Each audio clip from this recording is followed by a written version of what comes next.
En 2009, la disparition de 3 policiers en Auvergne-Rhône-Alpes fut d'abord considérée comme un accident de mission. Une patrouille de routine avait été envoyée enquêter sur des signalements d'activité anormale aux abords d'un ancien tunnel ferroviaire désaffecté, creusé au début du XXe siècle et abandonné depuis les années 1980. Ce tunnel traversait une crête rocheuse près d'un village quasi oublié, où le vieillissement de la population était plus visible que tout signe de progrès. Les policiers ne sont jamais revenus. Les véhicules officiels ont été retrouvés stationnés correctement, sans aucune trace de lutte, moteur froid et radio éteinte manuellement. Aucune trace de freinage, aucune goutte de sang, aucun appel de détresse enregistré. Seul le silence pesant de la montagne et l'entrée sombre du tunnel, juste devant, partiellement obstruée par des grilles rouillées. L'enquête dura des mois. Les chiens renifleurs refusaient de s'aventurer au-delà d'une certaine distance à l'intérieur du tunnel. Le matériel dysfonctionnait inexplicablement. Les lampes torches s'éteignaient sans raison apparente. L'hypothèse officielle, retenue au bout d'un an, évoquait un ancien effondrement interne qui aurait enseveli les agents dans une zone encore non cartographiée. Aucun corps, aucune preuve concluante. Seulement un rapport clos et des familles contraintes d'accepter l'absence comme explication. 11 ans plus tard, le tunnel fut de nouveau mentionné dans des documents techniques. Antoine Lemaire, ingénieur civil spécialisé dans la réhabilitation des ouvrages souterrains, obtint le contrat presque par hasard. Le gouvernement régional planifiait la construction d'une nouvelle ligne ferroviaire de marchandises, et l'ancien tunnel apparaissait comme une solution alternative possible, à condition de faire l'objet d'une évaluation structurelle. Antoine n'était pas un homme mystérieux. Sa carrière reposait sur des calculs, des normes techniques et des rapports précis. Pourtant, à la lecture de l'historique du site, il ressentit un malaise difficile à justifier. Rien de surnaturel, rien de conspirationniste, juste trop d'incohérences pour une affaire classée. En arrivant au village, Antoine comprit que le tunnel n'était pas qu'une simple structure abandonnée, c'était un sujet tabou. Le petit café de la place se tut lorsqu'il évoqua la raison de sa visite. Le propriétaire détourna le regard. Une femme fit discrètement le signe de croix. Il n'y eut aucun avertissement explicite, seulement des phrases vagues. Cet endroit n'était pas censé rouvrir. Il y a des endroits qu'il vaut mieux laisser tranquilles. Antoine l'ignora. La peur collective n'était pas un sujet abordé dans les manuels d'ingénierie. Le matin de la première inspection, le tunnel paraissait plus petit que sur les anciens plans. L'entrée était partiellement envahie par la végétation, et la barrière était affaissée vers l'intérieur, comme si elle avait été déplacée des années auparavant et jamais remise en place. L'air qui s'en dégageait n'était pas celui auquel on s'attendait. Il n'avait pas l'odeur typique d'un espace clos et humide, mais une odeur sèche, métallique, presque stérile. Il entra accompagné uniquement de son équipement. Scanner laser, détecteur de gaz, caméra thermique. Sans assistant, sans escorte. L'inspection préliminaire ne nécessitait que des mesures rapides, du moins selon le calendrier officiel. Les 50 premiers mètres étaient remarquablement bien conservés. Les murs en béton armé présentaient moins d'infiltration d'eau que la normale pour une structure de cet âge. Le sol était propre, sans débris accumulés, comme si quelqu'un y était passé peu de temps auparavant. Une incongruité qu'Antoine nota mentalement, sans pour autant lui accorder la moindre importance. Plus loin, le tunnel s'élargissait légèrement, une modification non prévue dans les plans initiaux. Le scanner révéla une cavité latérale, dissimulée derrière une section de maçonnerie irrégulière. Il ne s'agissait pas d'un effondrement ordinaire, mais d'une ouverture délibérée, grossièrement scellée, mais fonctionnelle. Antoine hésita. Cette zone n'était mentionnée dans aucun document technique, ancien ou récent. Aucune justification structurelle n'expliquait la modification. Pourtant, les capteurs n'indiquaient aucun risque immédiat. Il s'avança. La cavité menait à un étroit couloir creusé à même la roche, portant des traces évidentes d'outils modernes. Le sol était recouvert de rails métalliques courts, non ferroviaires, mais suffisants pour le transport de charges lourdes. De vieux câbles électriques étaient fixés aux parois, coupés net par endroits, arrachés à d'autres. Cela ne faisait pas partie du tunnel d'origine. La caméra thermique a capturé quelque chose d'étrange, des zones où la température de la roche était constamment plus basse, formant des motifs presque géométriques. Il ne s'agissait pas d'un phénomène naturel connu. Antoine s'arrêta et entendit, pour la première fois depuis son entrée, un son continu, un bourdonnement lointain et grave, trop constant pour être de l'eau ou du vent. Il a tout documenté, il a photographié, il a scanné. Plus il avançait, plus il devenait évident que la structure avait été utilisée après la fermeture officielle du tunnel, ni par les habitants du quartier, ni par de simples curieux. Cela nécessitait de la planification, des ressources et surtout une autorisation. À un endroit précis du couloir, Antoine découvrit quelque chose qui, pour la première fois en des années de carrière, fit trembler ses mains. Une plaque de métal, fixée à la roche, partiellement recouverte de poussière. Le symbole était encore lisible. Le sceau officiel de l'État français, accompagné de l'acronyme d'un département dissous en 2012, après une série de coupes budgétaires et de restructurations discrètes. Les activités de ce département n'ont fait l'objet d'aucune communication publique. Aucun document n'était accessible au public. Aucun fichier n'était disponible. Antoine comprit alors que les policiers disparus n'étaient pas entrés là par hasard. Ils avaient trouvé quelque chose qu'ils n'auraient pas dû trouver. Et contrairement à ce qu'affirmaient les rapports, le tunnel n'a jamais été abandonné. Au bout du couloir, une porte en acier industriel restait close. Aucune trace de rouille, aucun signe de négligence. Seul un petit panneau latéral, encore fonctionnel, émettait le même bourdonnement sourd qui emplissait l'air comme une respiration mécanique. Antoine coupa la caméra un instant.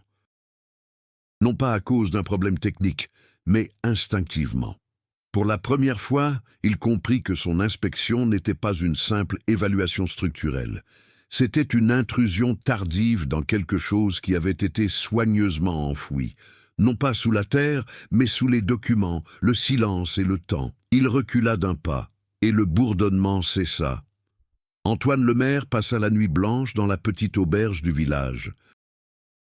La chambre simple, avec ses meubles anciens en bois et ses murs fins, n'offrait guère de distraction pour chasser l'image de la porte d'acier et du sceau officiel gravé dans la roche.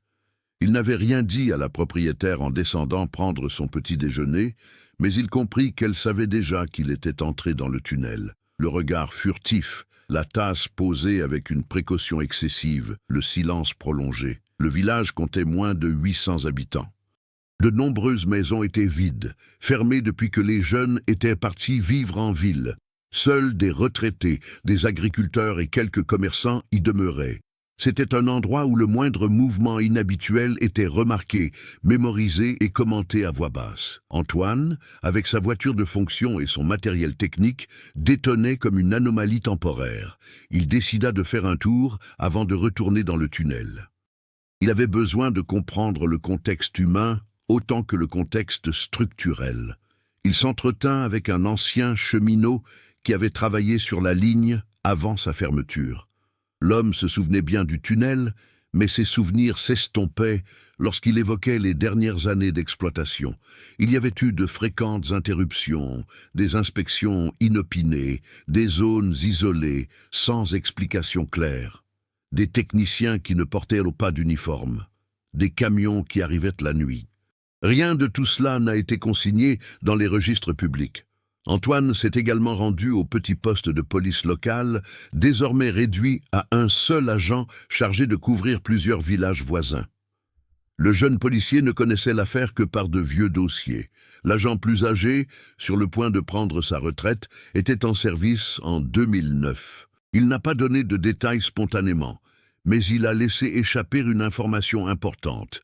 Les 3 policiers disparus n'avaient pas été envoyés enquêter sur des actes de vandalisme, comme l'indiquait le rapport officiel. Le rapport initial faisait référence à une activité technique non autorisée.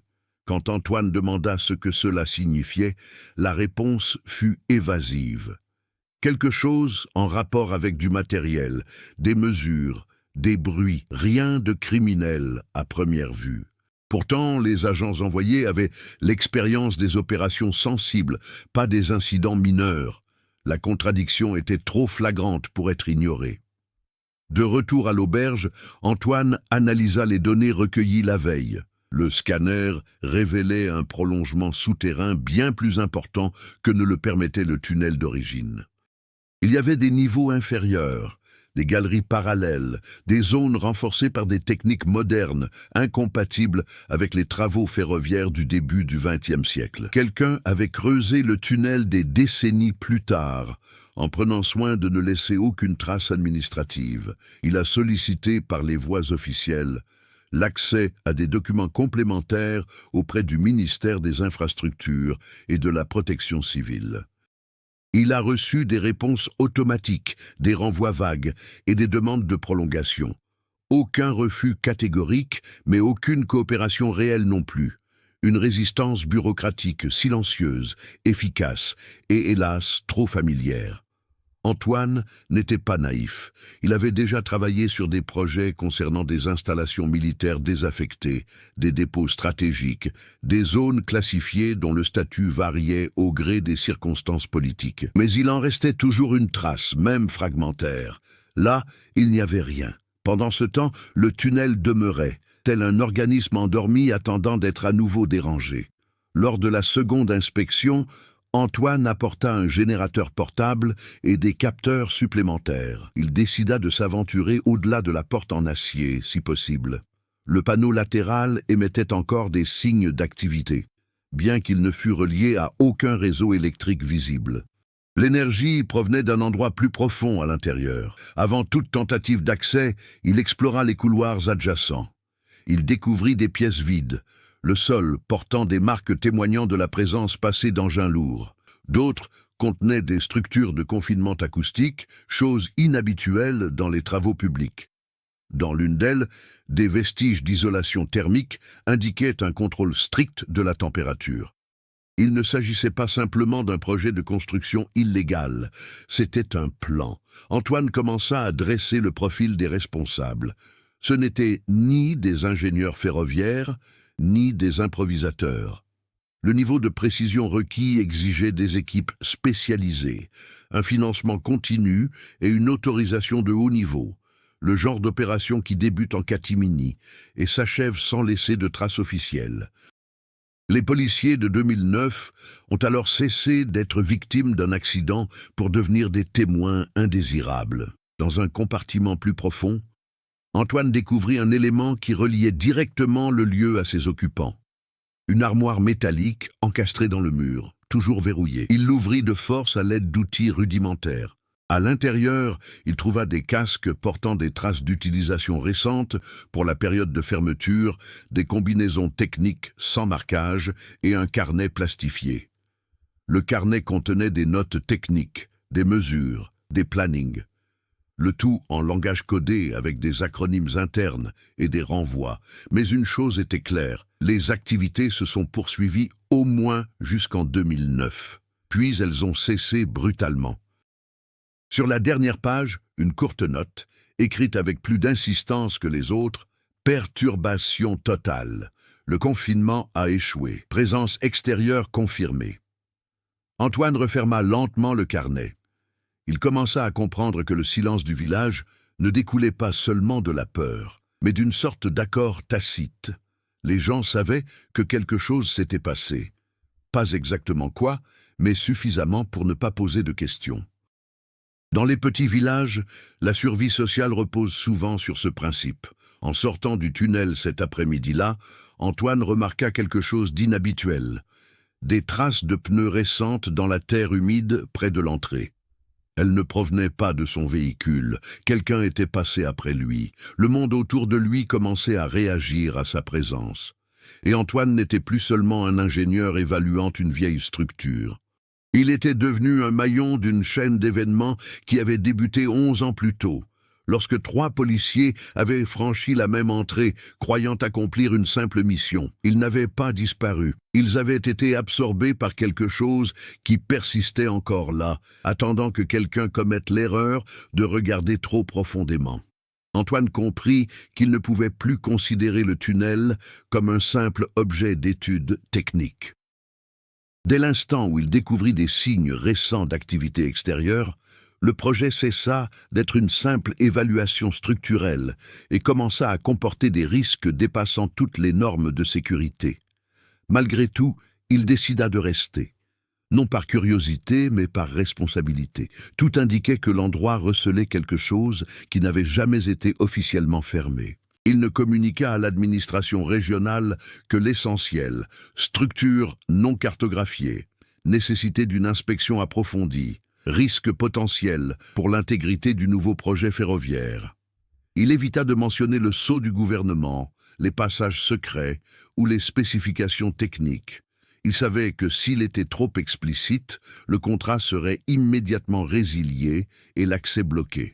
Les jours suivants, la tension monta insidieusement, mais sûrement. Antoine commença à remarquer de petits changements dans sa routine. Le réseau de son téléphone portable disparaissait systématiquement à l'approche du tunnel. Le GPS de la voiture recalculait les itinéraires sans raison apparente. Un soir, en rentrant à l'auberge, il trouva sa chambre presque imperceptiblement saccagée. Rien n'avait été volé, mais les objets n'étaient pas exactement à leur place. Le message était clair. À l'intérieur du tunnel, les obstacles se multiplièrent. Certaines zones accessibles la veille avaient des portes verrouillées ou des systèmes désactivés. Un bourdonnement mécanique apparaissait et disparaissait de façon irrégulière, comme si quelqu'un testait les limites. Les détecteurs de gaz commencèrent à enregistrer de légères variations, insuffisantes pour justifier une évacuation, mais trop constantes pour être normales. Antoine entreprit de tout cartographier manuellement, créant ainsi un registre parallèle en dehors des systèmes officiels. Il dessina des plans à la main, nota les horaires, les variations sonores et les différences de température. Peu à peu, il réalisa que le complexe souterrain semblait réagir à la présence humaine, non pas de manière intelligente ou consciente, mais comme une infrastructure encore partiellement fonctionnelle, sensible aux stimuli. Lors d'une inspection plus approfondie, il découvrit une nouvelle zone, accessible par une échelle métallique encastrée dans la roche. L'espace inférieur était plus vaste, avec un plafond renforcé et des murs revêtus d'épais panneaux acoustiques. Au centre se trouvait une plateforme circulaire en béton, marquée de rainures et de points d'ancrage. Ce n'était pas un entrepôt, ce n'était pas non plus un simple laboratoire. Le scanner a révélé la présence de résidus métalliques microscopiques dans l'air et au sol, compatibles avec des opérations à haute pression et des vibrations prolongées. Antoine a reconnu des schémas récurrents dans les travaux de confinement expérimentaux, à mi-chemin entre le génie civil de pointe et la recherche appliquée. Mais sans documentation, sans identification, sans objectif déclaré, le conflit n'était plus seulement extérieur. Intérieurement, Antoine luttait contre sa propre logique. Tout en lui exigeait une preuve irréfutable, des liens de causalité directe. Pourtant, plus il avançait, plus il se rendait compte qu'il avait affaire à quelque chose de délibérément fragmenté, incapable de former un tout intelligible. Il décida de contacter un ancien collègue d'université, désormais professeur à Lyon, spécialiste des ouvrages souterrains non conventionnels. Il lui envoya des photos, des données techniques, des mesures, sans préciser l'emplacement exact. La réponse fut rapide, brève et troublante. Ces techniques d'excavation et de confinement avaient été étudiées, mais jamais appliquées officiellement sur le territoire français. Du moins, pas explicitement. Entre-temps, la pression extérieure s'intensifiait. Un représentant du gouvernement régional fit une apparition inattendue au village, prétendant qu'il s'agissait d'un « suivi de routine ». Il se montra excessivement poli et intéressé. Il posa des questions précises sur l'avancement de l'inspection, sur les échéances et sur la réelle nécessité de poursuivre l'exploration du vieux tunnel. Antoine répondit avec prudence, restant technique et impersonnel. Mais il comprit que ces réponses étaient évaluées non pas sur leur clarté, mais sur le degré de menace qu'elles représentaient. Cette même nuit, il retourna au tunnel en dehors des heures prévues. Il devait confirmer une hypothèse. Les couloirs cachés n'étaient pas abandonnés, mais simplement en veille, et quelque chose avait été brutalement interrompu en 2009. Plus loin, dans une pièce partiellement isolée, Antoine découvrit des marques sur le sol qui n'y étaient pas auparavant, des rayures récentes, comme si un objet lourd avait été déplacé. À l'arrière-plan, une porte qui était auparavant scellée présentait désormais une minuscule fissure. De l'autre côté, se trouvait un espace plus petit, presque claustrophobe. Les murs étaient recouverts d'un matériau absorbant et au centre, des supports métalliques semblaient retenir du matériel emporté à la hâte. Sur l'un des murs, des inscriptions techniques, effacées à la hâte, restaient partiellement lisibles. Antoine ressentit alors toute la gravité du conflit. Il ne faisait plus aucun doute que quelqu'un contrôlait encore les lieux, ou du moins surveillait quiconque s'en approchait de trop près. La disparition des policiers cessa d'être un événement isolé et s'inscrivait désormais dans une stratégie de confinement. Ils n'avaient pas été victimes de violences immédiates. Ils avaient été neutralisés parce qu'ils avaient vu quelque chose qui ne pouvait être expliqué sans exposer l'ensemble du système. En sortant du tunnel, Antoine constata que l'accès était partiellement obstrué par de nouveaux obstacles métalliques, improvisés, mais efficaces. Un avertissement silencieux. L'espace se refermait, et il était désormais lui aussi concerné. Le conflit principal était clair. Continuer impliquait un risque réel, voire irréversible. S'arrêter revenait à laisser quelque chose enfoui, prêt à être réutilisé ou oublié au gré d'intérêts supérieurs. Antoine n'était pas un héros. Il ne recherchait pas une justice abstraite, mais il ne pouvait ignorer le fait que 3 hommes avaient disparu et que le monde l'avait accepté bien trop vite. Le tunnel ne dissimulait pas seulement une construction illégale.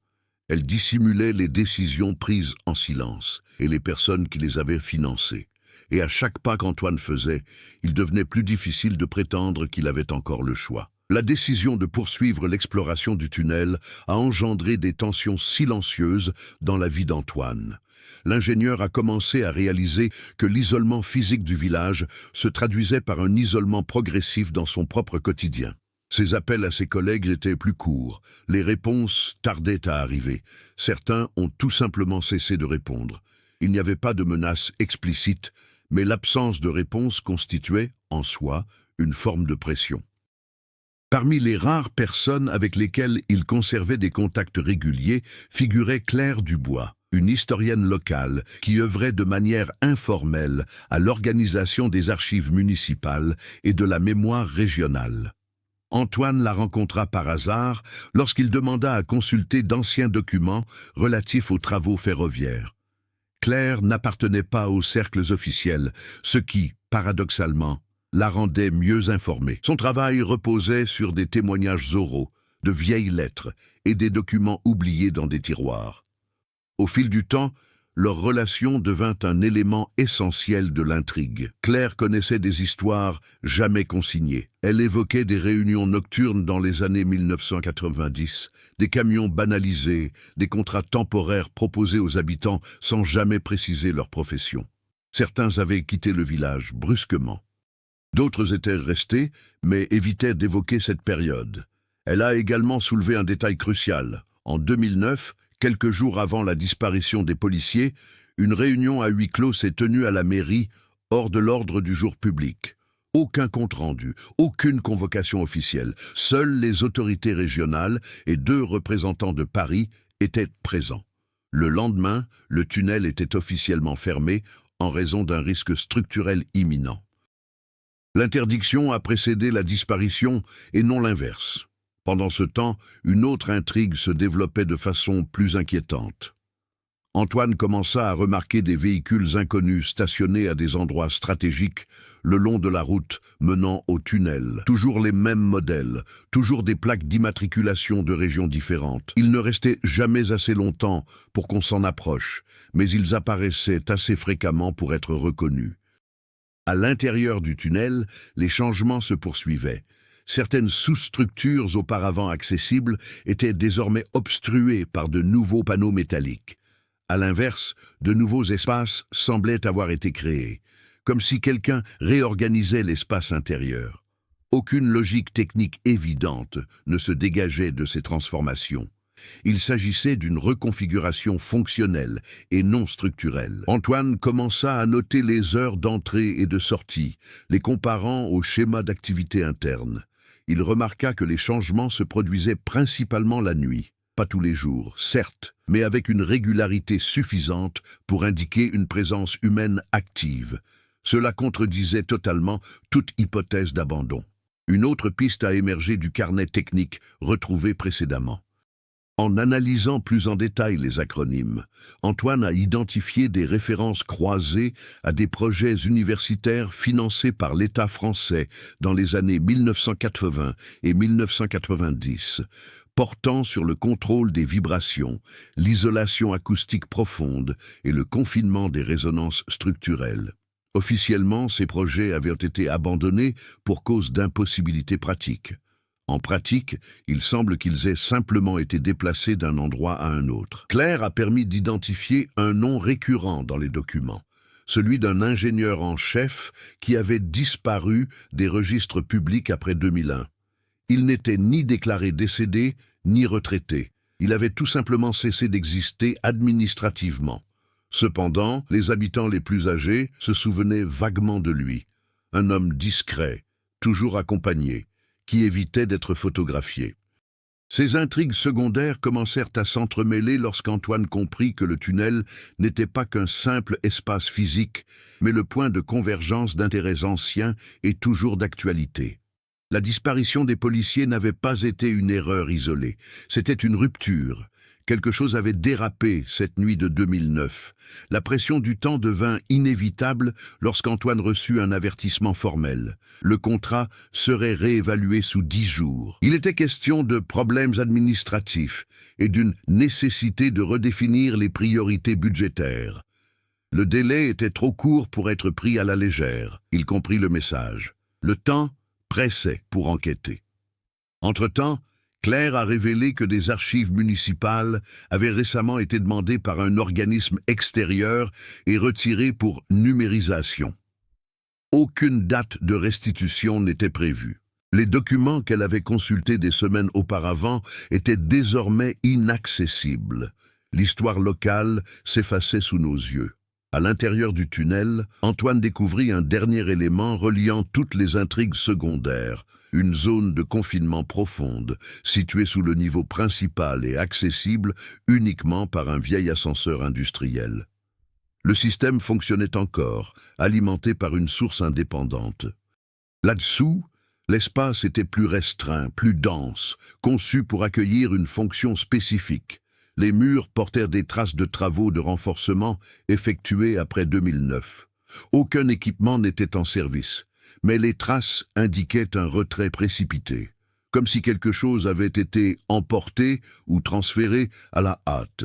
Antoine ignorait quoi, mais il savait que ce n'était pas qu'un simple déplacement de matériel.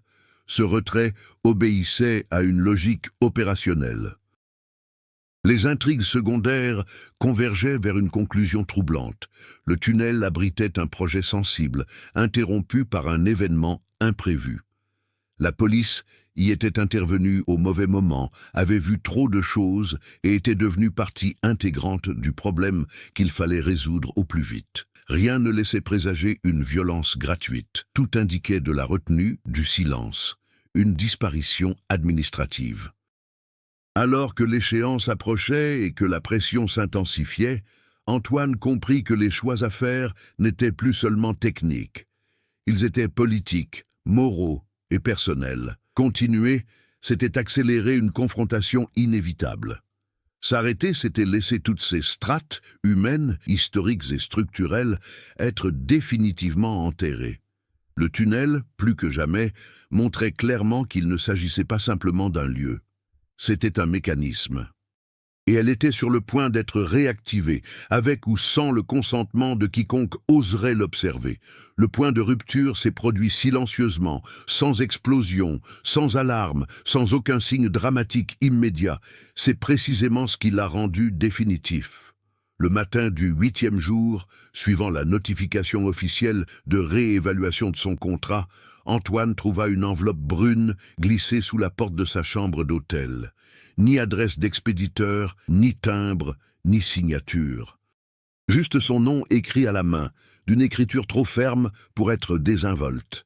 À l'intérieur, une simple feuille de papier pliée et une vieille carte d'accès magnétique, du genre de celles utilisées avant la normalisation numérique moderne. La feuille contenait les coordonnées internes du tunnel, non pas géographiques, mais structurelles. Niveau, axe, profondeur.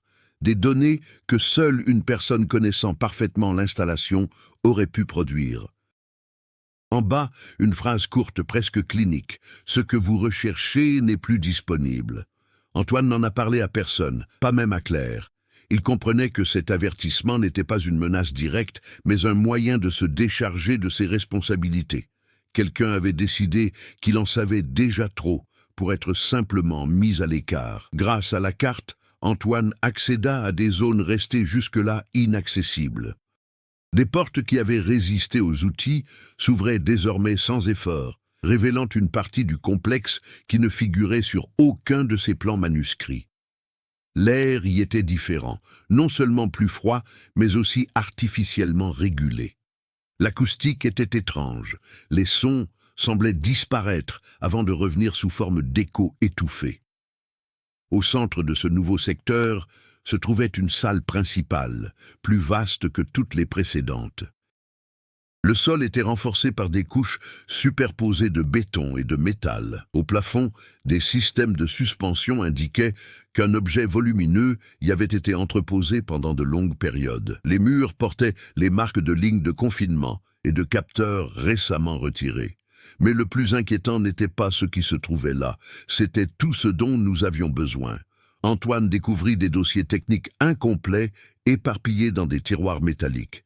Des schémas déchirés, des feuilles partiellement brûlées, des disques durs délibérément brisés. Malgré tout, il restait suffisamment de fragments pour dresser un tableau inquiétant. Le tunnel avait été aménagé pour étudier et contrôler les phénomènes de résonance souterraine profonde, des vibrations qui non seulement se propageaient à travers la roche, mais perturbaient également les structures en surface, les comportements humains et les systèmes électroniques. Ce n'était pas une arme conventionnelle, c'était un système d'influence structurelle passive.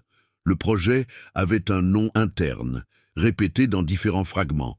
Projet Aurore. Antoine comprit, un peu tard certes, mais avec une certaine gêne, le rôle des policiers en 2009. Ils avaient été envoyés enquêter sur une activité technique non autorisée car le système avait été réactivé sans confinement adéquat. Un problème était survenu. Les vibrations avaient dépassé les limites prévues, affectant les équipements civils, les communications et peut-être même des personnes. Les policiers n'avaient pas été tués. Ils avaient été démasqués.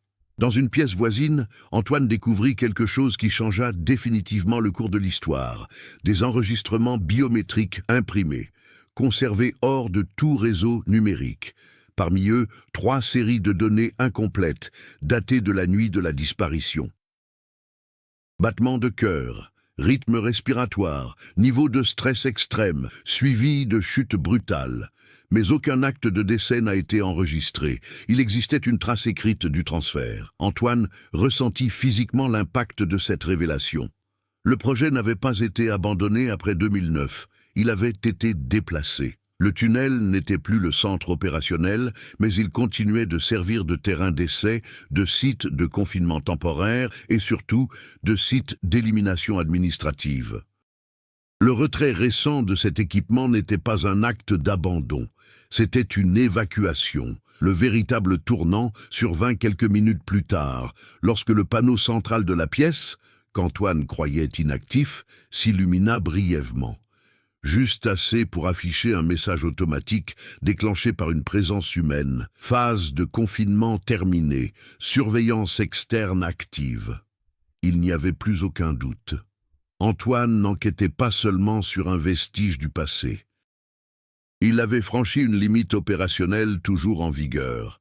Le tunnel n'était plus qu'un vestige, mais le projet se poursuivait ailleurs, plus vaste, plus sophistiqué et encore plus éloigné de tout contrôle local. En quittant la pièce, sa carte d'accès cessa de fonctionner. Les portes se refermèrent lentement derrière lui, non pas comme un piège, mais comme une fermeture définitive. Lorsqu'il parvint à regagner le niveau principal, il constata que le tunnel était plus silencieux que jamais. De l'extérieur, le monde paraissait trop normal. Sur la route, 2 véhicules inconnus étaient stationnés à une certaine distance. Ils ne le suivaient pas, ils ne se cachaient pas. Leur présence, bien visible, confirmait qu'ils faisaient désormais partie de leur champ de vision. La disparition des policiers n'est plus un mystère isolé. Ce fut le premier échec documenté d'un système qui n'aurait jamais dû exister en dehors des théories académiques, et Antoine comprit avec une clarté troublante que ce qu'il révélerait n'avait plus d'importance. Le véritable danger ne résidait pas dans ce qui se cachait dans le tunnel. La raison était que le tunnel n'était plus nécessaire.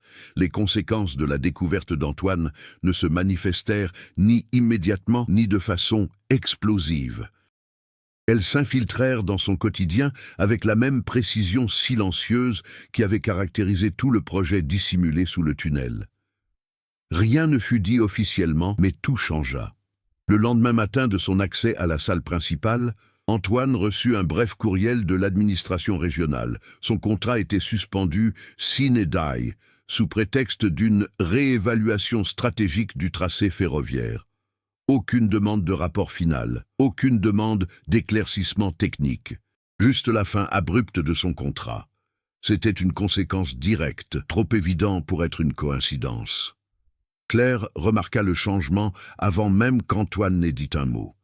Il était plus réservé, plus attentif à son environnement, moins enclin à poser des questions ouvertes. Lorsqu'il se décida enfin à révéler une partie de ses découvertes, sans mentionner le nom du projet, sa réaction fut différente de celle qu'il avait anticipée. Il n'y eut ni choc, ni incrédulité. Il y a eu une reconnaissance.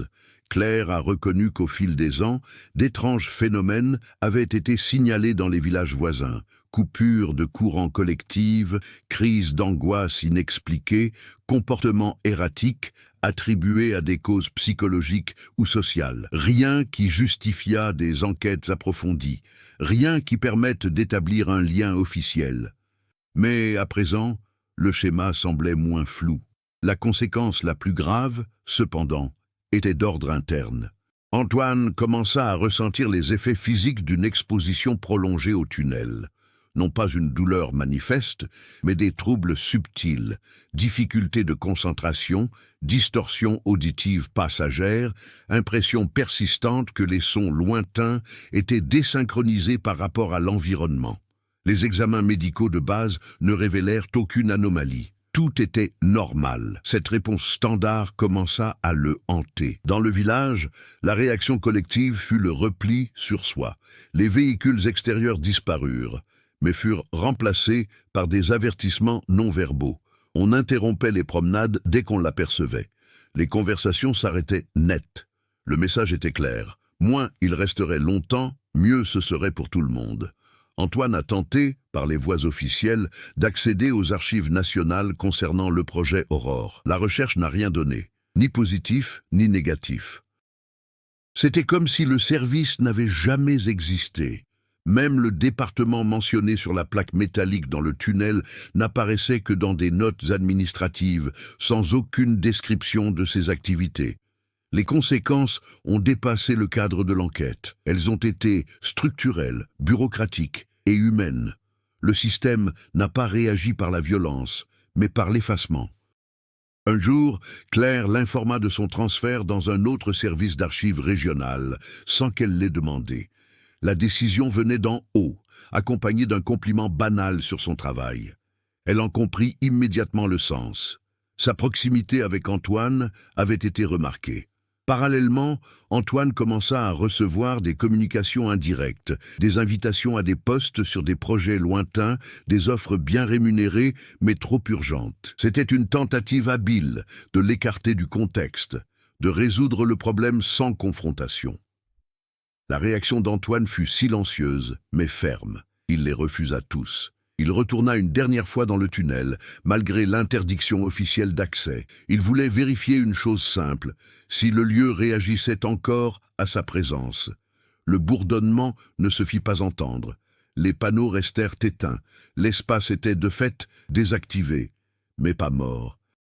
Les conséquences finales ont commencé à se manifester lorsqu'Antoine a compris que l'affaire des policiers disparus était discrètement rouverte, non pas comme une enquête criminelle, mais comme un simple examen administratif du dossier. Aucune annonce publique, aucune promesse de réponse, juste un reclassement interne. C'était le maximum que le système pouvait autoriser. Antoine comprit alors la véritable ampleur de ce à quoi il était confronté. Il ne s'agissait pas de révéler un secret et de provoquer une chute. Il s'agissait de comprendre comment des structures entières étaient construites pour absorber les faiblesses humaines sans jamais admettre sa culpabilité. Les policiers ne seraient pas retrouvés officiellement. Le projet ne serait pas officiellement reconnu. Le tunnel serait de nouveau officiellement oublié. La conséquence finale n'était ni une punition ni une récompense. Ce fut la prise de conscience irréversible que certaines vérités n'existent que pour ceux qui les découvrent, et que pour y survivre, il faut choisir quoi faire du silence qui subsiste. La victoire d'Antoine sur le système ne s'est pas faite par un courage explosif, ni par des dénonciations publiques. Elle s'est faite, comme tout le reste dans cette histoire, progressivement, presque imperceptiblement. Il a d'abord dû accepter qu'il ne maîtrisait pas le système qu'il avait mis au jour. Ensuite, il a dû accepter qu'il avait encore une marge de manœuvre, limitée certes, mais réelle. Les premiers jours suivant la suspension du contrat, Antoine tenta de reprendre une vie normale. Promenade matinale, attente des rapports d'autres projets, conversations informelles avec des collègues hors région. Rien ne se déroula comme prévu. Le tunnel avait modifié sa perception des relations de cause à effet. Il ne voyait plus des événements isolés, mais plutôt les rouages d'une machine. Ce changement interne a constitué la première étape de la croissance. Antoine entreprit de réorganiser tout ce qu'il avait rassemblé, non pour publier ou dénoncer, mais pour comprendre. Il sépara les données techniques des observations personnelles. Il reconstitua les chronologies, il recoupa les récits de Claire avec les mesures relevées. Peu à peu, un schéma plus clair se dessina. Projet Aurore. Il ne recherchait pas un contrôle direct, mais une certaine prévisibilité. Non pas influencer les décisions individuelles, mais réduire le facteur d'imprévisibilité dans les environnements humains et structurels. Il s'agissait d'une ingénierie comportementale indirecte. Cette prise de conscience a transformé la vision du monde d'Antoine. Il a cessé de se percevoir comme quelqu'un qui devait résoudre le problème et a commencé à se voir comme quelqu'un qui devait y survivre sans s'y laisser absorber. Surmonter, en l'occurrence, signifiait rester entier. Il retourna à Lyon pour quelques semaines, prenant ses distances avec le tunnel. La distance lui fit du bien. Les symptômes sensoriels s'atténuèrent. Il retrouva la clarté d'esprit. Pour la première fois depuis le début de l'enquête, Antoine put dormir sans être dérangé. Mais sa véritable progression s'est produite lorsqu'il a compris que les connaissances acquises n'avaient pas besoin d'être utilisées directement. Il pouvait influencer les décisions futures, orienter les choix et éviter les répétitions. Antoine accepta un nouveau projet, en apparence banal, consistant en l'évaluation des infrastructures souterraines dans une autre région de France. Lors de l'analyse préliminaire, il reconnut des schémas familiers, des renforcements excessifs, une isolation acoustique inadéquate et des lacunes dans la documentation. Il refusa le contrat avant même son lancement officiel. C'était un petit geste, mais significatif. Peu à peu, Antoine a joué le rôle de filtre. Sans dénoncer ni confronter, il évitait consciemment les projets présentant des signes similaires. Il alertait discrètement ses collègues de confiance. Il questionnait, dans les limites du raisonnable, les décisions techniques qui dissimulaient des intentions plus profondes. Son ascension n'avait rien d'héroïque. C'était stratégique. Claire, quant à elle, a maintenu le contact à distance. Dans ses nouvelles fonctions, elle a découvert des liens entre des projets classifiés, portant des noms différents, mais reposant sur la même logique. Elle n'a pas rédigé d'articles à ce sujet. Elle s'est contentée de préserver les documents, veillant à ce qu'ils ne soient pas complètement effacés. Ensemble, sans se rencontrer fréquemment, ils ont tissé un réseau informel de souvenirs. La transformation d'Antoine s'est manifestée dans ses actes. Il a cessé de rechercher la reconnaissance institutionnelle. Il a refusé les promotions qui exigeaient une adhésion aveugle. Il a commencé à privilégier les projets transparents, même s'ils étaient moins prestigieux. L'ingénierie, pour lui, est redevenue un outil de stabilité, et non de manipulation. Le passé dans le tunnel n'a pas été surmonté au sens d'un oubli. Il a été intégré. Antoine acceptait que certaines vérités n'ayant pas besoin d'être exposées au public pour être réelles. Il suffit que quelqu'un les porte en lui sans permettre qu'elles soient déformées. À la fin de cette année-là, il reçut une notification discrète. L'affaire de police de 2009 avait été officiellement classée comme incident sans éléments concluants supplémentaires.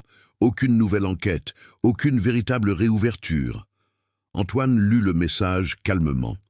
Il n'attendait plus de justice institutionnelle. Il attendait une cohérence personnelle.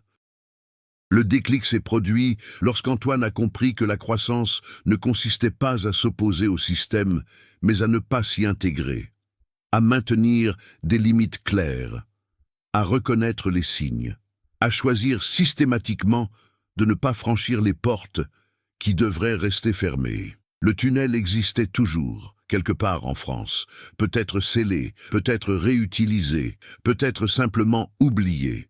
Mais Antoine n'avait plus besoin de lui pour définir qui il était.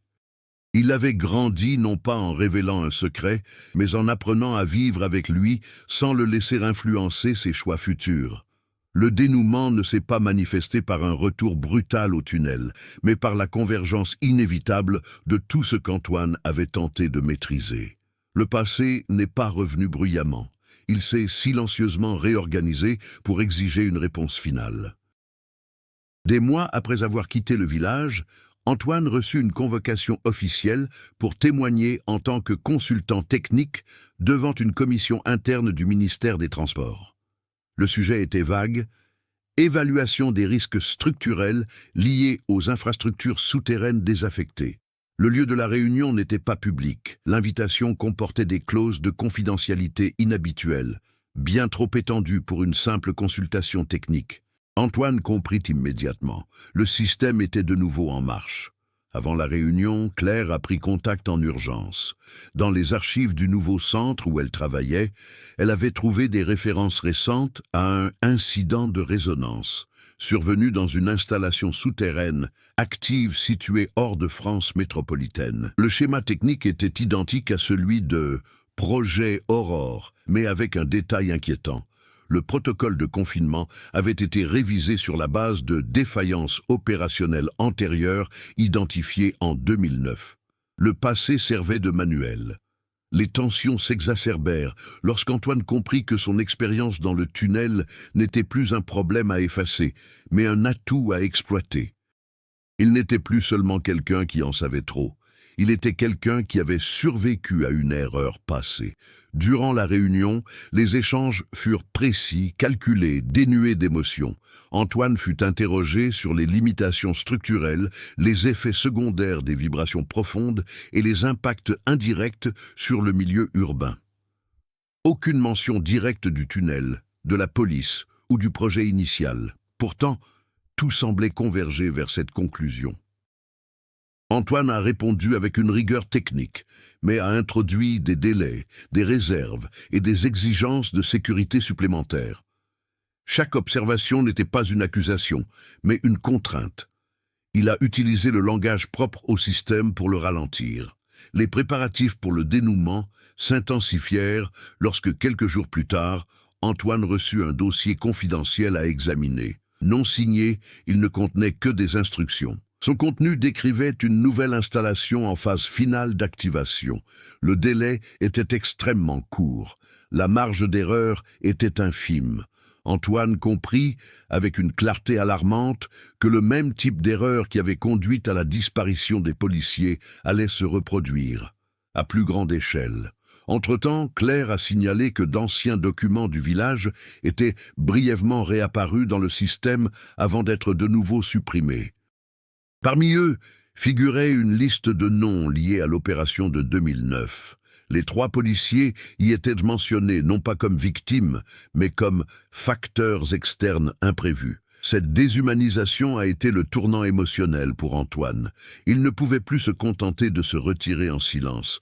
La préparation du dénouement exigeait une action qui ne soit pas une dénonciation ouverte, mais une intervention décisive. Quelque chose qui briserait le cycle sans en dévoiler directement le mécanisme. Antoine comprit que sa position était unique. Il connaissait la faille structurelle originelle. Il savait où le système avait failli face à certaines circonstances humaines imprévisibles. Et il savait que cette faille ne pouvait être corrigée sans prendre en compte ce qui s'était passé en 2009. Les tensions atteignirent leur paroxysme lorsqu'il reçut un court message crypté provenant d'une source inconnue. « Vous savez où cela va finir ». Ce n'était pas une menace, c'était une reconnaissance. Antoine a passé des jours à analyser le dossier, à examiner chaque détail technique, chaque chronologie, chaque hypothèse implicite. Il a rédigé un rapport final, non pas comme une accusation, mais comme une exigence technique irréfutable. Le document mettait en évidence un risque précis, impossible à atténuer, sans reprendre l'historique complet du projet. C'était un piège logique. Si cet avis était accepté, le projet serait suspendu indéfiniment. Si elle était rejetée, il serait clair que la sécurité n'a jamais été une priorité. La préparation du point culminant était terminée. Antoine ignorait quelle décision serait prise. Il n'avait aucune prise sur le dénouement. Mais, pour la première fois depuis le tunnel, il ne se contentait pas de réagir, il anticipait. Le système avait été conçu pour fonctionner silencieusement. Et Antoine était sur le point de le contraindre à choisir entre avancer à l'aveuglette ou s'arrêter pour regarder en arrière. Le dénouement ne s'est pas produit dans un tunnel, ni au milieu de machines bruyantes ou de couloirs souterrains. Il a eu lieu dans une grande salle excessivement éclairée, au dernier étage d'un immeuble administratif parisien, un espace où des décisions irréversibles étaient prises à voix basse et à huis clos.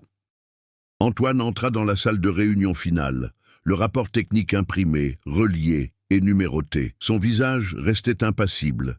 Il avait appris, au fil des mois, que manifester son indignation était inutile.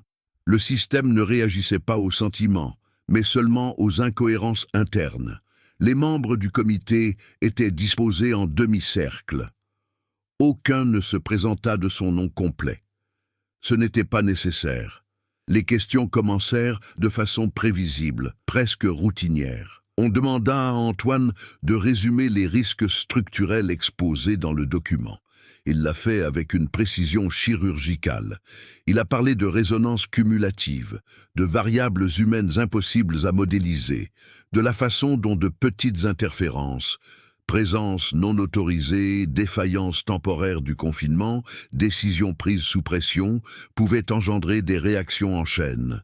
Il n'a pas mentionné le tunnel, il n'a pas mentionné 2009. Pourtant, tout le monde a compris.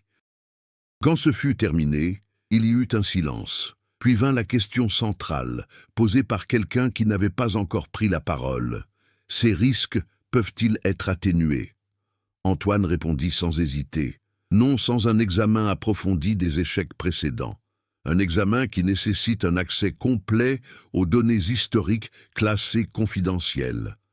L'impact fut immédiat. Pour la première fois, une question était présentée de manière binaire.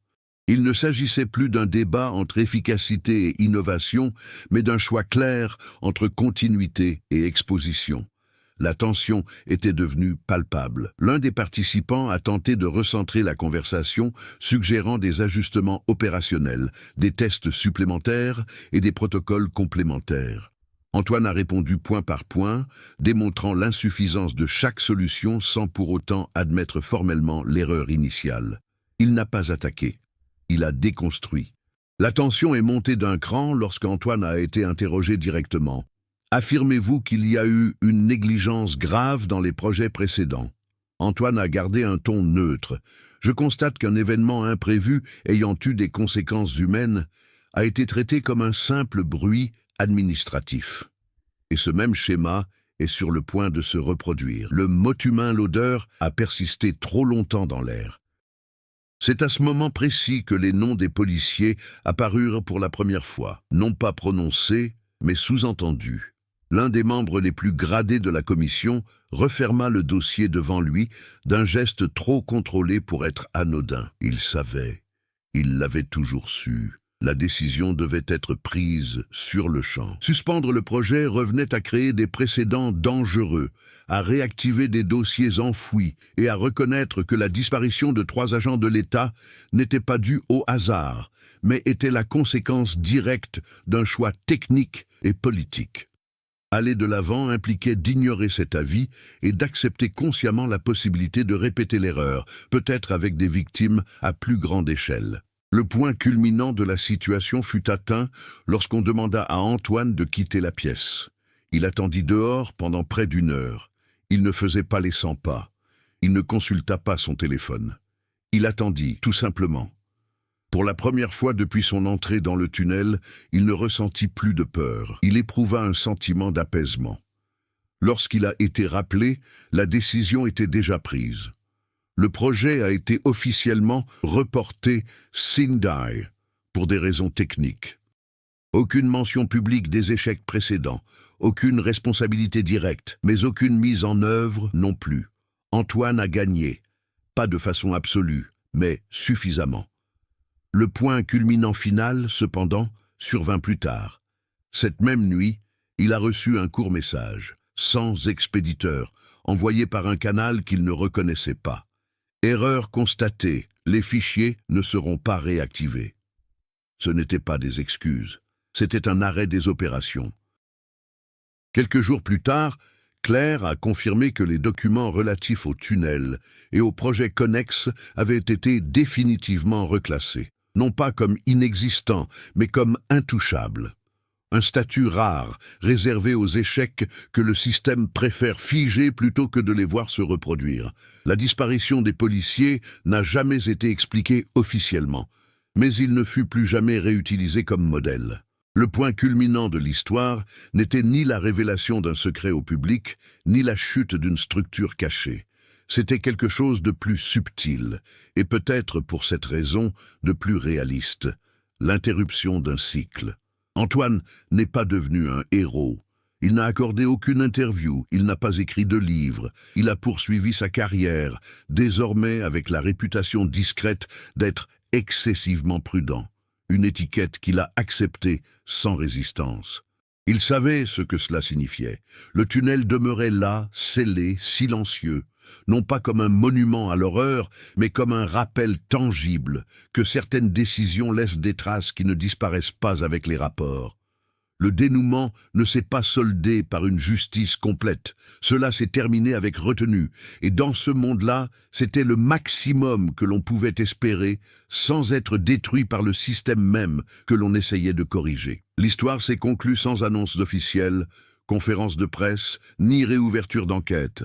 Elle s'est construite lentement, à l'image du monde autour d'Antoine, qui reprenait un rythme qui ne paraissait normal qu'à ceux qui ignoraient tout des véritables enjeux. Des mois après la décision parisienne, le projet ferroviaire initial fut remanié. L'ancien tunnel disparut des plans techniques, remplacé par un tracé plus long et plus coûteux, justifié publiquement par des arguments environnementaux. Cette explication satisfit la presse locale. Pour la plupart, il ne s'agissait que d'un énième retard bureaucratique, fréquent dans les grands projets français. Pour Antoine, c'était le signe définitif que le chapitre était clos. Il retourna une dernière fois au village, non plus comme ingénieur engagé, mais comme quelqu'un qui avait besoin de tourner la page. L'endroit était à la fois le même et différent. Les mêmes vieilles maisons, la même place silencieuse, le même café discret. Mais la tension latente s'était apaisée, pas complètement. Les blessures profondes ne disparaissent pas si vite, mais suffisamment pour alléger l'atmosphère. Claire le rencontra sur la place, sans formalité. Ils échangèrent quelques mots. Il n'y avait plus rien à enquêter ensemble. Il ne restait plus qu'une reconnaissance mutuelle. Elle raconta que certains habitants avaient finalement vendu leur maison et décidé de partir. D'autres étaient restés, désormais plus enclins à parler du passé en termes vagues, comme si le simple fait que le tunnel ait été définitivement scellé leur donnait la permission de tourner la page. Antoine s'est dirigé vers le chemin de terre qui menait à l'entrée du tunnel. La grille avait été renforcée, soudée, et des panneaux officiels signalaient un risque structurel permanent. Aucune mention de projet, de service ou de disparition. Juste du béton, du métal et un avertissement. Il n'a pas cherché à se rapprocher. Le plus dur fut d'accepter que les policiers ne seraient jamais officiellement reconnus comme victimes d'un mal plus grand. Leur nom resterait dans les dossiers internes, dans des souvenirs fragmentaires, dans des familles qui apprendraient à vivre avec des réponses incomplètes. Antoine ressentit le poids de cette injustice avec une acuité particulière là, devant l'entrée scellée. Il y a néanmoins eu de réelles conséquences. La norme technique identifiée dans Projet Aurorel a cessé d'apparaître dans les nouveaux projets. Les protocoles de confinement extrême ont été discrètement abandonnés. Des termes comme résonance comportementale indirecte ont disparu des appels à projets et des programmes de recherche financés par l'État. Rien de tout cela n'a été annoncé, mais les signes étaient là, pour ceux qui savaient les décrypter. À long terme, le monde de l'histoire a moins changé qu'Antoine ne l'aurait souhaité, et plus qu'il ne l'avait imaginé. Il n'y a pas eu d'effondrement des structures cachées, mais un point de bascule. Une frontière invisible s'est établie. Dans sa vie personnelle, Antoine devint plus sélectif, plus attentif, plus silencieux. Il continua à travailler dans l'ingénierie, mais désormais avec un engagement indéfectible envers la transparence technique. Il rejetait les projets opaques. Il remettait en question les décisions vagues. Il n'acceptait pas facilement les réponses incomplètes, non pas par idéalisme, mais par expérience. La véritable conclusion ne résidait ni dans le tunnel, ni dans les rapports. Elle résidait dans le fait qu'Antoine avait appris à reconnaître lorsqu'un système tente de se protéger au détriment des individus et à prendre position avant que cela ne se reproduise. Le monde a continué d'avancer. Le tunnel est resté fermé. Entre les dossiers classés et les souvenirs préservés par quelques-uns, l'histoire des policiers disparus cessa d'être une simple erreur enfouie. Elle devint une frontière silencieuse, une référence invisible qui empêcherait qu'une décision similaire soit prise avec la même facilité. Toutes les fins ne sont pas justes. Certaines suffisent tout juste à empêcher le pire de se reproduire. Des années plus tard, le tunnel figurait toujours sur la liste des ouvrages définitivement fermés. Aucun travail, aucune inspection, aucune réactivation. Antoine ne reçut plus jamais d'invitation concernant des projets souterrains sensibles. Pour le système, il était devenu trop prévisible pour être utile et trop attentif pour être ignoré.